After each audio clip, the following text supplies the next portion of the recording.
Are aphids sucking the life out of your garden? Tired of watching your veggies suffer while bugs feast for free? What if I told you the solution is sitting right in your kitchen and it's 100% free? This simple kitchen scrap completely wiped out my aphid problem in just 24 hours. No chemicals, no sprays.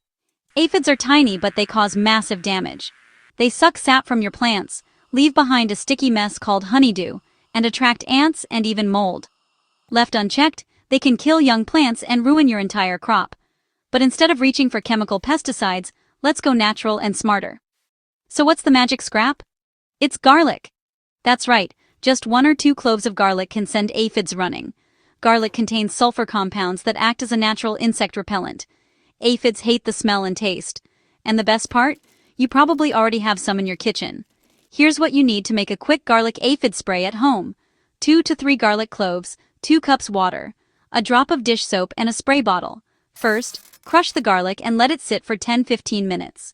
This activates the sulfur compounds. Next, add to water, stir well, and let it steep for a few hours or overnight for extra strength. Strain it into a spray bottle. Add a drop of dish soap to help the mixture stick to leaves. That's it. I sprayed my infested plants in the evening. By the next morning, no joke, 90% of the aphids were gone. And by the second day, couldn't find a single one.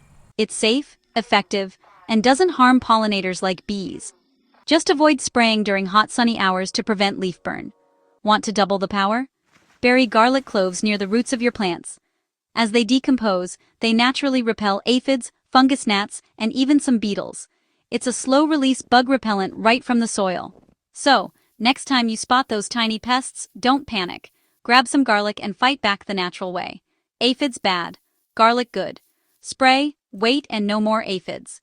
If you found this tip helpful, hit that like button, and make sure to subscribe to the channel for more garden hacks. Drop us a comment if you've tried this, or have your own natural remedies.